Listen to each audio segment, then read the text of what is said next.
So it's a roundtable discussion on workouts. My name is David Goldwasser. I have a company called FIA Capital Partners. I've been in the workout restructuring business for over 20 years. From lender workout, partnership disputes, bankruptcy filings, you name it, we've worked with it. Me specifically, all different types. We have a team. We do construction. We deal with new development. We deal with anything that needs help. Come, welcome.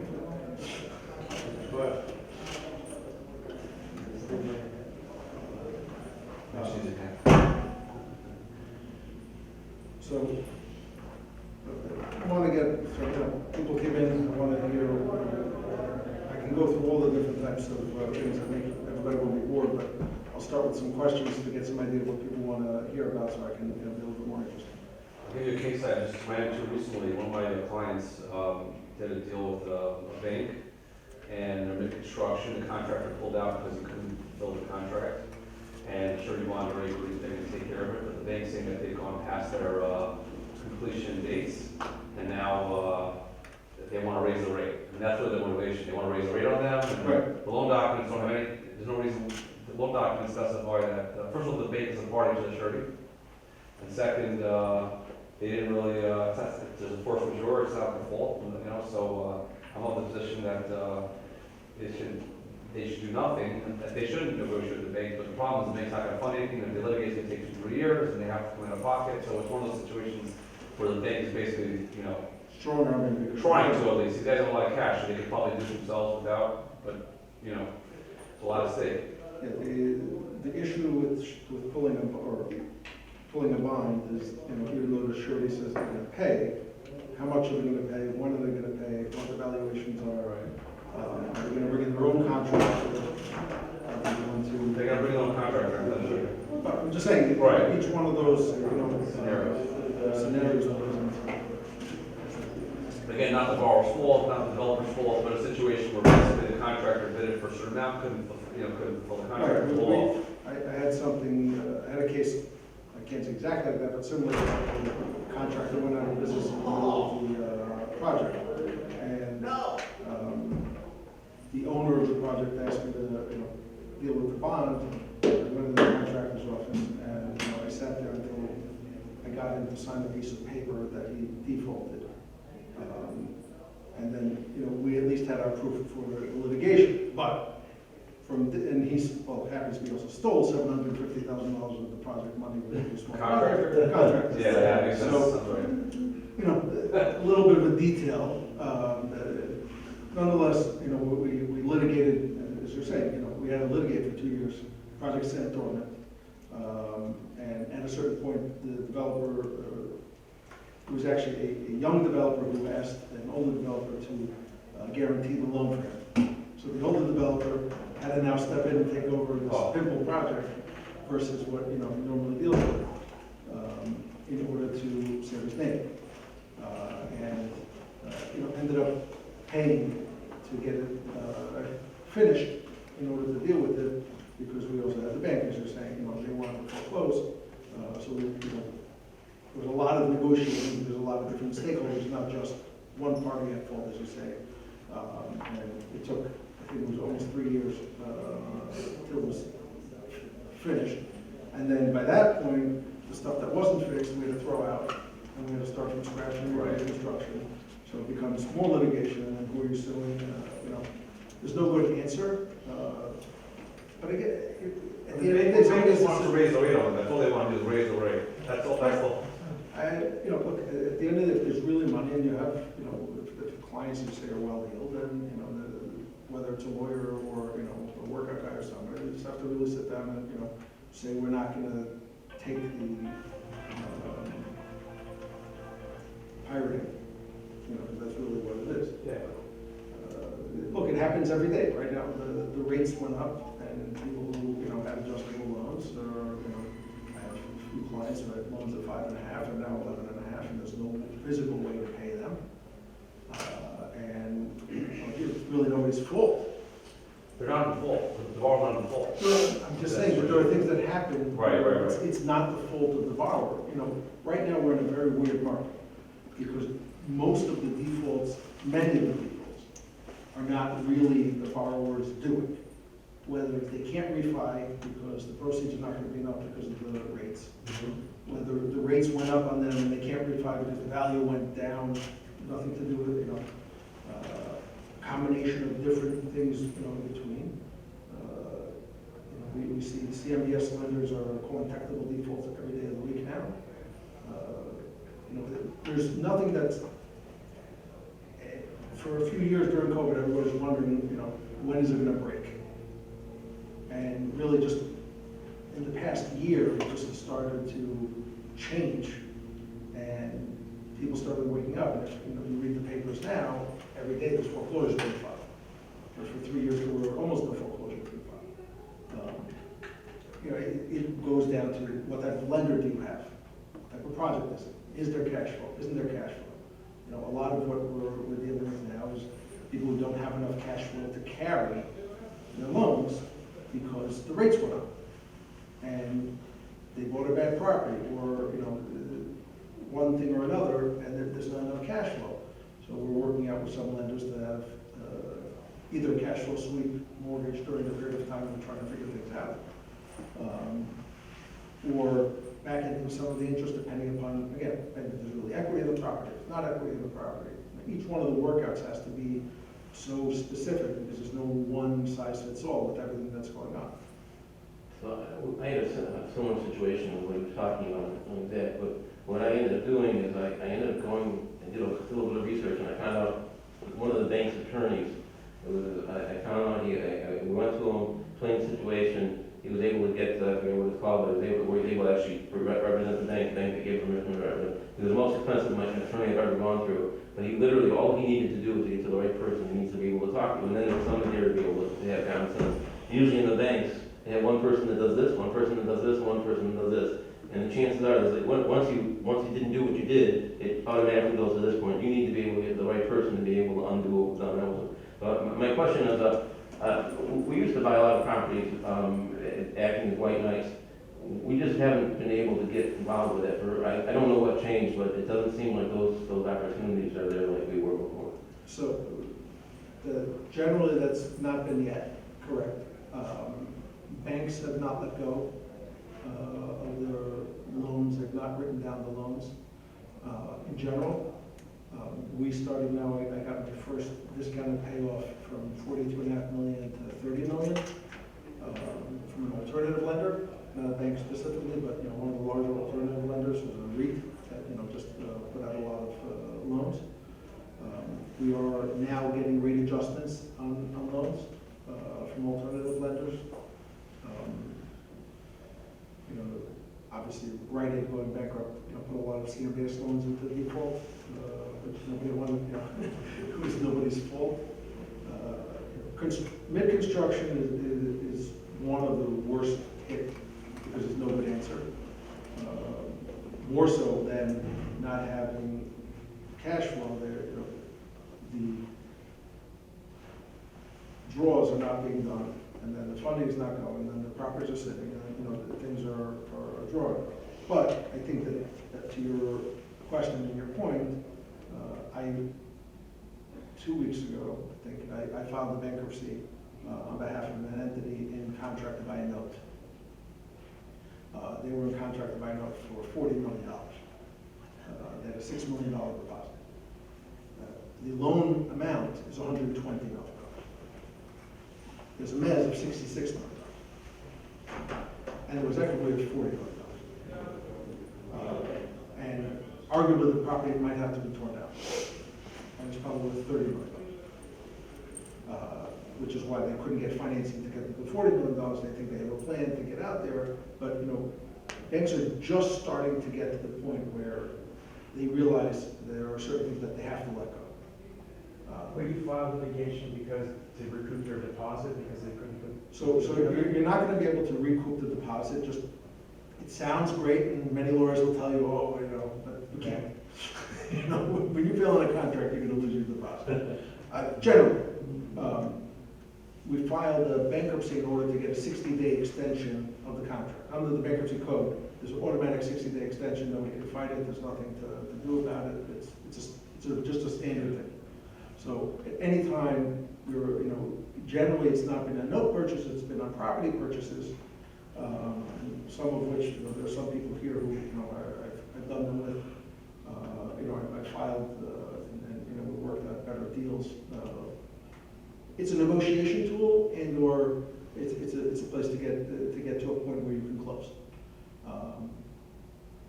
But the point is, even at the discount of what was invested, about 200 million down to 40 million, it's still hard to buy. It's still hard to close. So there's no real white knight situation at the moment because lenders have been holding on. They don't want to take these properties back.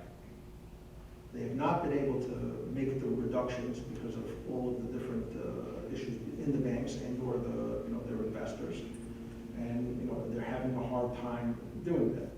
We saw in public view in the old Goldman all year case where the bondholders ended up, the Israeli bondholders ended up being stripped of almost all their money. They lost just about everything. I recently renegotiated Israeli bonds for a company called Delsha in New York. We had the maturity of their bonds, and bondholders, by their trustee, were able to take over the company, which had many hundreds of millions of dollars worth of assets for $66 million in loss. Not the end of the world, but he couldn't pay them off because failed contracts and sales, refinances that aren't happening, and we had a very tough negotiation because they have the right to do what they have to do. But we're trying, we're saying we're trying, and trying's not good enough, we need cash. And the principal brought me in because of some of the other involvement I've had between some of the other bondholder issues and the fact that I have filed more bankruptcies than anybody in history. So they sort of got their attention, to sit down, and we were able to make a mutually acceptable deal. It wasn't, the big litigation. It was all, handshakes and arm wrestling, but not the worst thing in the world. They got a few extra dollars, we got a few extra months, and we just signed the second contract to sell the property to finish paying them off. So that got something to be done by the end of the year. So each type of lender, I'm dealing now with another property where there's a first mortgage in default, there's a mezzanine, there's a partnership dispute, so they locked up the guy from doing anything. Now 5 of his properties are in foreclosure because he's not allowed to do anything. So I'm dealing with, holding up the walls in many different categories. What's prevalent today is not what was in the last cycle where somebody owned a couple of buildings and they were losing their buildings because they couldn't pay their mortgages or they over-leveraged. Portfolio owners at large are in trouble. Whether they want to say it or they don't, I'm sure most of them say they're not. Portfolio owners in large are in trouble on some of their projects, not on everything, but depending upon how they finance or what their loan covenants are, a couple of buildings can bring down the house. So, some of the things that we're dealing with is really just advising on how to, work through issues with each of the lenders in order to, keep everything afloat. The biggest thing that I see in general is that people don't like to communicate with their lenders when they're in trouble, because they don't have answers. If you don't have answers, they don't want to tell them. Rather figure, okay, when I have a good answer, I'll tell you. And that's probably the worst thing you can do. A lot of times we have to rehabilitate the owner in the eyes of the lender because they stopped communicating. They tell their office not to give any information. They figure, we'll teach the bank a lesson. The bank lent you the money, you gotta pay it back. And it becomes a cycle, and people are afraid that, if they give them too much information, the bank will know how much the property is worth, and then they can't negotiate a good deal, or they're gonna think that they can get more money. And, the worst thing you can do is not communicate. My issue here is that what you're talking about, and what you're talking about, you have situations where somebody has a property, running the property that works with them. There's an issue with the loan that's coming, that's gonna be coming due, or whatever that may be. It's gonna be, the interest rate's gonna kick up on that. And it's not gonna make it. So at that point, even when they go talk to the bank generally, from what I've seen, does exactly what happened over there. Oh, clicking it up, and we're now kicking your interest up by a penalty. And instead of having the ability to talk to the owner and have them work it through, where even if they're gonna do a sale or something on it, let them be the team, as opposed to then they end up, wrecking the property, bringing it down, and it just, when a person buys a property like that, they could have bought a building that it would have been worth so much more money to the bank, instead it went, to the very. So again, it goes into communication. I definitely, third-party negotiation generally has a better twist. Many times owners think that I've been talking to the bank for so long, I know how to deal with them. I know the guy for 30 years, with my banker. But, he's got a boss and he doesn't care. And, sometimes it's hard tactics. Sometimes it's, really rough negotiations and being people that, or acting in a way that people don't like to act. And then people say stupid things and they threaten their lenders and, I'll sue you and you're like, because you've seen it. It's just the way that people think. But, the banks don't have to do anything. I have seen both ways. The main thing is if you don't have an exit scenario, then all you're doing is asking them for a favor that goes to nowhere. Right? So when you're in a bad scenario, if you don't have the map as to what's going on, it's very hard to get anything. Because what are you giving them? Just please, trust me. It doesn't work. So like in your case with the lender who wants more money, realistically, it's, sitting everybody down at the table and saying, okay, we have the money, we have everything. I'm not saying that it's good and easy to walk and do, but I'm saying, the only way to give them anything is to get into, how the solution and the exit is. And sometimes they don't care. Sometimes they just want their money and they'll press down the street. So the situation's a little different. The borrower's not in default. There's a question if they're in technical default because the construction took too long. Correct, I understand, Yeah. but that's where it takes a real strong discussion and sitting down and saying, if you're gonna push me, then I am gonna, deal with it appropriately with whatever lawyers I have to. And it's, because loan docs, Can I ask you this? Can we refinance that loan with another loan, higher interest rate loan, and then go after the lender for basically strong arming them, let's say not Good appropriate? luck on that. What? I see good luck on that. I'm just curious, is that a worse solution? you have to prove that they actually managed it. Well, the dam will stop funding draws, right? By not offering their building agreement. Again, if it's 2 months, it's one thing. If it's 2 years, it's another. So far, it's been 6 months. So it could be, keep It going. could be. It's, or at least getting that ready to show them that this is what you're gonna do, could put them back, in check. Have your clients hire him. It's 21 million. Basically. 18 million. Each one is different. Again, the borrowers really drive a lot of the anger from the lenders. And I hear it time and time again. Your guy put his head in the sand. Your guy put his head in the sand. Your guy put his head in the sand. He blocked us from communications. And, they want people that they can talk to, because when you come to restructure something, they want to know that you're there. As an owner, they want to know that the owner is actually going to stand behind what they're doing, because if they don't talk to them now, why would they trust them again? But they're in default, whether they need some assistance, sometimes you put up some extra money or some guarantee to sweeten the pot. Again, each case depends on who the borrower is, how big they are, how big their enterprise is, how many loans they have, what it's going to trigger, what it's not going to trigger. Do they really care if they're going to give back a property? They're not giving it back. I'm just saying that each case is different. Yeah. But, we have done refinance that and tried to, fight later. It's not, could be good money after that.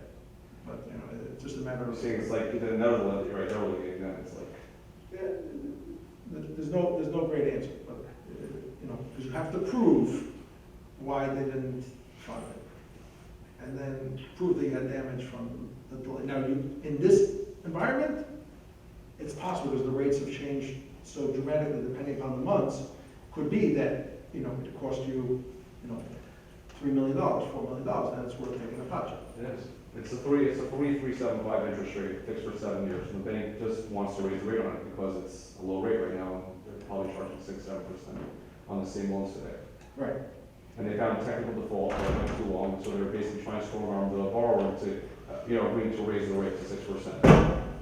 And you think that the borrower is in a fair position in this situation? Sounds like it. Yeah. Again, with things that have extenuating circumstances outside of anybody's control, it's a little bit harder to manage because it's not their fault directly. You know, they come, like you said, with a completion guarantee or a construction guarantee, and they're like, but the contractor went out of business or left, or, you know. No easy answer. It's very, you know, it's very, All right. very specific. Hope it was a helpful case. But again, you know, all of the different ideas, all of the different strategies, you know, one of the things that's going on today, which is different than the last time, is that most of the lenders, or many of the lenders, are going after the personal guarantees. They're going after them early. Every letter that's going out as either a default or a demand has a reference to guarantor in the rate line, which never happened before. It was always just, you know, XYZ LLC, borrower, blah, blah, blah, blah. Now it's XYZ LLC, borrower, John Doe guarantor. Indicating that they're looking for some type of a technical default, that they're gonna go after you. And they are suing on guarantees. I mean, one of the things in the states that have a separation of guarantee and property from the liability standpoint is that there are certain states, like Arizona, or in other states, you can sue on the guarantee directly without having to sue on the property, and you don't lose the ability to sue on the property. In New York, you can either sue on one or the other. You have to exhaust your remedies on one before you go after the other. So it would be silly to choose the personal guarantee in most cases, because to get somebody's personal assets is very hard. So in New York, generally, you go after the property first. But in other states, what they're doing is they're just filing the personal guarantee lawsuits and not even bother with the property lawsuits, because it's very hard to fight the note default on the payment. So people get a lawsuit, and it could be a judgment within 40 days. And then they can't refi because they have a judgment in their name. So the banks have become, or lenders in general, have become more adept at tripping people up this go around, where before they were just doing, you know, the regular 101 playbook. And you actually have to really pay attention to what the loan docs say. I mean, I have one specific loan, which I'm dealing with now for Climate Canton with 4 different properties.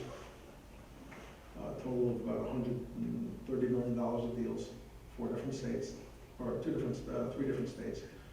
And they signed all different types of documents. And after they bought the properties, the great owners in the state that they operate in decided they're going to be rich. They're going to buy properties everywhere. And signed all these deals, and then found out all the rent rolls were inflated, collections were not what they were, et cetera, et cetera, et cetera. All the papers were fake. And now they have these loans with these PGs. The guy called me and said, I have to meet you in person. So I meet you in person. And I said, I think I might go to jail. Because I gave all these papers over, the broker gave me, and they're all false. I don't know what's going to happen. So, you know, I can't promise you're not going to go to jail, but, you know, if we communicate, and he stopped communicating with the whole lenders because he didn't know what to do. He was paying out of his pocket every month, and he burned through another $5 million of, you know, personal cash, just trying to keep the loans alive because he was afraid he was going to go to jail. I said, you can't do it. You don't have the cash anymore, and you just, you know, you have to face the music and speak to the lenders, and, you know, and He didn't want to, understandably so, hired me, and, you know, I went to each of the lenders and I went through, we got 4 properties, we got 4 problems, you know, because each of them said, well, they have $5 million in cash. So they had $5 million in cash. There are 4 properties that we have issues with, and we're dealing with each of them. You know, and you know, one, the smallest one, we couldn't deal with right away. We had to deal with the bigger fires. And one of the lenders filed all these PG lawsuits. And now the smallest one has a little trick in their loan documents where, I've never seen this before, but now I learned it. They found some county in Pennsylvania that allows you to record a judgment, it's called you're allowed to work, I forget the name right now, but the confession of judgment. So they mix in the loan docs, all different types of language of confession of judgment, but not one paper that says this is a confession of judgment, which is usually, you know, what hard money lenders will have you sign at, you know, some type of deal. And through the different waivers and connecting 7 different paragraphs and 15 different documents, basically they're able to go into this Lehigh County in Pennsylvania and report a judgment the day that you default. Now, you know, once we went through the loan doc, I mean, I personally went through these loan docs because I didn't believe the guy when he told me, and the lender. So, you know, in general, we go through the loan docs right away, and I did. But we didn't see this because it's not spelled out the way that a normal confession of judgment would be spelled out. You know, so people don't know what they sign. And I will tell you, a lot of deals, people will sign loan docs that they don't read, the lawyers don't read, the lawyers don't go over with them. They don't remember anything. You know, so one of the things we do is we have an abstract of the loan docs done right away to understand what all the liabilities are, what the triggers are, and you know what can happen if they make certain moves. So in CMBS, a lot of the loan docs say if you even defend your foreclosure, that's a personal liability. Now, it's not okay. It's not something that, you know, I think is being upheld, but I'm just saying that that's what the docs say. So if you read it, like, are you kidding me? How can I not defend my own foreclosure? Filing bankruptcy has always been, you know, one of these bad boy clauses that, you know, has been prevalent in many loan docs. That if you file a bankruptcy, then we're able to go after you on a personal guarantee. That's something that's been around for a very, very long time. You know, one of the things that I deal with quite often, and people make a decision whether or not they're willing to, you know, risk their guarantee. Generally, it's worked out okay, but I have a couple of clients who have very big problems because, you know, they rolled the dice and then they didn't have enough money to exit, which is, again, if you can't exit, you shouldn't start into the dance or the war or whatever you want to call it. If you don't have a way to exit, you shouldn't start the fight. Because the one thing that, like I said, every lender needs a way to get home. If they don't have a way to get home, they will come after you for a very, very long time. But you know, the PGs is a very, very, very real thing today. And you know, in this one case, happens to be, we found something that will hopefully save us in the technical aspect, but you know, in case the lender's watching the video at some point, I don't want to go into it right now. Nonetheless, you know, you know, in my business, we look at everything from a litigation angle. So even if we're doing a loan modification or a restructuring, we always paper the file in order to be ready for a litigation. Because sometimes these things do end up in litigation, many times they end up in litigation. And if you don't actually document all the things that you do, it's very easy to make assertions when you're the defender, the plaintiff, the lender is able to make a lot of assertions within their papers. You didn't do this, you did this, you didn't do this. So we always try to paper, document, make sure we have all the information to be able to provide to lawyers at a point that they need them, so that we can show that we did do these things all along the way, and that, you know, we can defend any of the or as many of the allegations as we can. Because, you know, a lot of this is going to end up in foreclosure. Many not due to the borrower's fault, but you know, whether it's the rates or the ability to refinance or, you know, lack of cash, you know, there's going to be a lot of litigation. And you know, what most people are not thinking about or talking about out loud is that investors are also going to be looking to see if there was malfeasance on behalf of the sponsors or the owners. Because, you know, they're going to say, well, you didn't protect my property. You didn't do this, I gave you, you know, this amount of money, and, you know, you let them foreclose, you let them take over the property, you didn't do anything. So, you know, also, in doing these modifications and or restructurings, you know, people do not tell their investors what they're doing.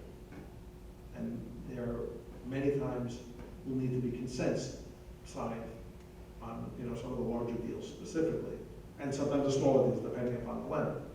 And if your investors don't know what you're doing, you call them up, I'm closing today, if you don't close, you're gonna lose your property, then they, you know, then they put the brakes on, and they call the attorney that they, you know, and all of a sudden it becomes a whole big debacle. So, you know, the communication not only with your lenders, but with your investors, because most of them think that everything's fine. And then they find out that we lost the property. You know, we had the other day, you know, a lender that I represented had a foreclosure, and the sponsor didn't have enough money to keep the property out of foreclosure. And one of the investors actually called the foreclosure attorney and asked him, are you really foreclosing? I just found out about this. How do I save the property? And so we got to bring a check for, you know, $6 million. And we got to have a check for $6 million. So he lost his investment, he lost his property. Anybody else have a question or a thought or anything that they'd like to know? I'd love to hear your thoughts on opportunities for people coming in to, there's a way to make money here, is the workout or vulture capital, is that really happening? Is there a better way, another, So- you've seen out of the box maybe that Yeah. is a win-win-win across the board potentially? Yeah, so the one thing that is needed in most cases is some form of money in order to make a successful restructuring. As I said before, you have to give something, and like in this one case where I had this people with the 4 properties, they were willing to take in partners for a large percentage if they would put up the money for the shortfalls of the construction, for the shortfalls of the interest during the time of the rehabilitation. So, you know, for putting up, say, $2 or $3 million, you could take over a good portion of this, you know, $30+ million property, which should be worth $40 million if they actually did all the work they were supposed to do and tenanted the property versus, you know, not running a property. So it's a combination of operational experience and cash can lead to opportunities of what the man before was speaking about with the White Knight situation. It's just starting now. And it hasn't, it's just starting to ferment. I was, last cycle, I was in the electronic, and I was doing, one deal I was helping somebody do it, and I was like Robert Rowan and Bernard Check and those guys, and they come up with great things and keep running, but then at the end of the day, with the fresh capital and returns, it didn't seem that was, like deals were able to get done, unless maybe 1 out of 100 properties. So CMBS is much harder. We've did mostly CMBS stuff. It's much harder with all the different, and then you also have a lot of the, you call the vulture capital, who wants returns that are unrealistic. But it can be achieved.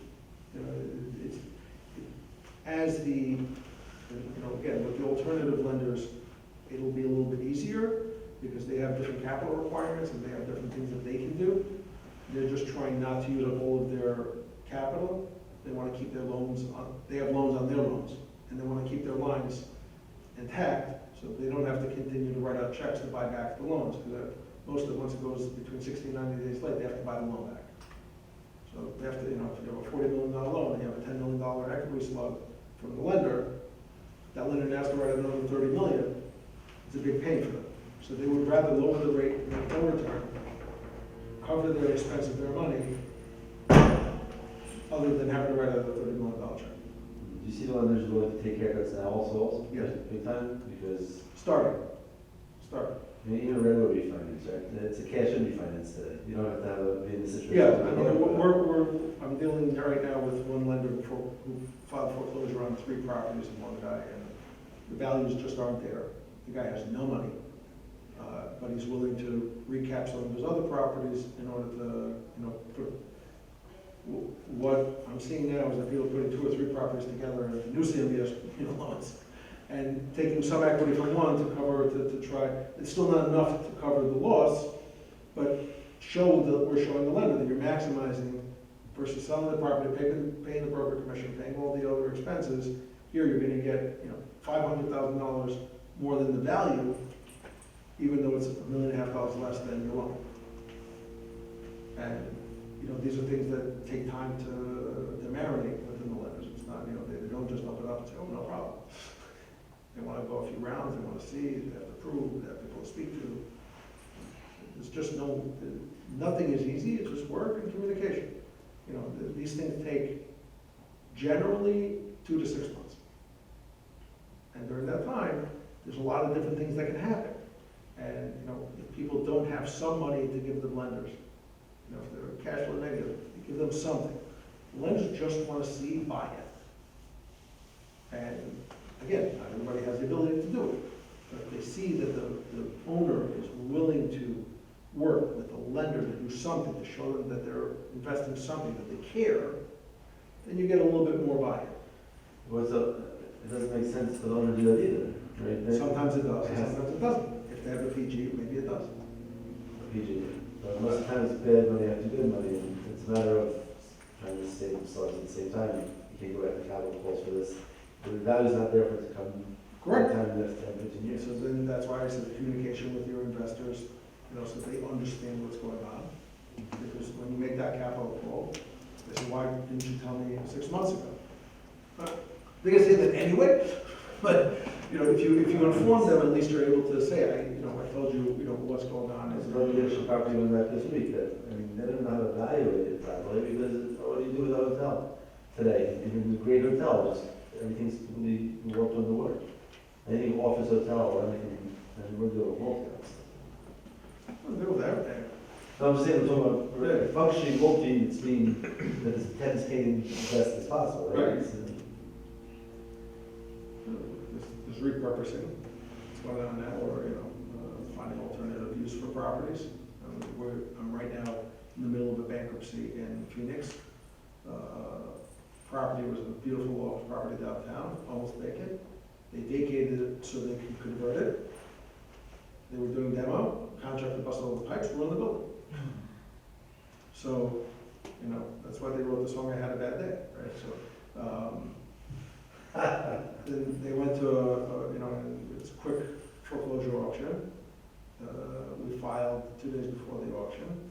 Lender went crazy, went into the bankruptcy court, said it brings in an appraisal of $3 million.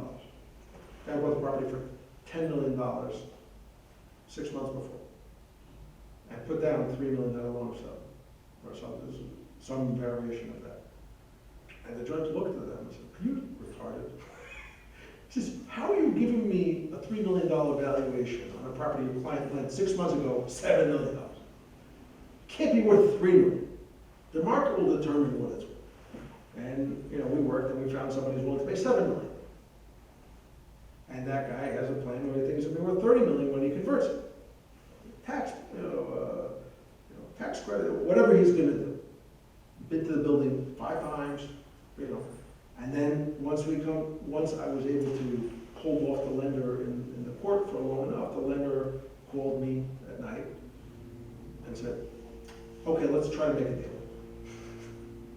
And he said, but we're also developers, so I can take it back and I can develop it.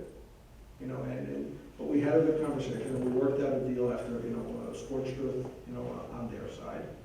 But, you know, again, repurposing the building. Now I'm gonna try to bring a lawsuit against the contractor and their insurance to recoup some money to pay back some of the investors and it's all a process. There is no, like I said, each property has their own thing. You know, some people who are here, I'm not gonna go into their names, bought a bunch of hotels in Manhattan and turned them into shelters within 5 minutes. You know, had it all pre-made, and they're killing it. And then when the shelter business ends up, they'll just put in some FF&E and they'll have great hotels in the middle of Manhattan that they bought cheap. You know, but again, that takes money and, you know, operational expertise and bandwidth. But, you know, like I said, the main thing to understand is that if you have communication, transparent, you can't hide anything anymore. You probably will get to the end of the road. And that might mean giving back the property. And that might be your best outcome. And, you know, we've done that with also loans with personal guarantees and give back the property and not have the lawsuits and, you know, but it just takes time and communication and showing that you know, you're honest and there, and there is some type of an exit. And if the exit is giving back the property so they can cash in, because the lender might be able to sell it better, or, you know, recently the lenders have been working with me and saying, okay, we'll let you work the process to sell it, so at least, you know, we can maximize the proceeds. But that's, I don't know if the ins and outs of workouts, but that's, you know, some stories of what goes on, or what's going on right now. I don't know if anybody else has any questions, or anything else that you'd like to hear about? I had one, going back to earlier, you said your client was worried about going to jail, Yes. but isn't he just signing, saying, to the best of my knowledge, that these are accurate? Like, what's the crime? Signed in financial statements, That he got from the broker? but he still signed that there, you know, when you sign the, is it defensible? Yes, it's defensible. But he found out about it at a certain point in time. And the question is, should he have reported it, should he not, you know? And I've had the open discussion with the lender, or all the lenders, and so it is what it is, this is where we are, so let's get to the solution. You know, if the guy lost his $5 million that he invested, we're not talking about somebody who, if it was he cashed out at the closing and flipped himself the property, I would have had a different answer for him. But he legitimately bought money down on the property. And he bought a property, got scammed on. So, you know, I told him, I don't think you're gonna go to jail. I'd rather tell the lender than not tell the lender, especially since you ran out of the money you wasted. You know, because you already put in a few $1 million to save, you know, to try to keep it going, and hopefully it'll turn around.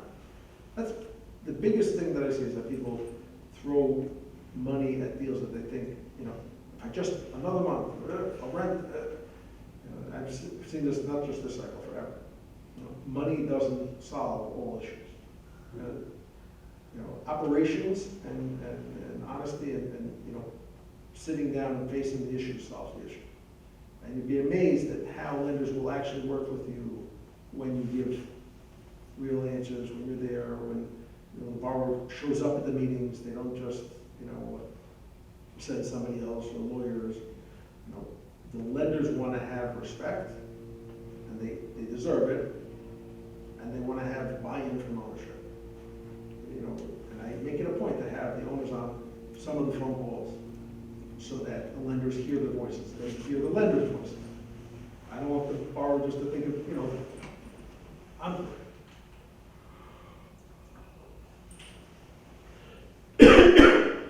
you know, then they get amazed that the lender actually says, yes, I'm willing to discount the loan.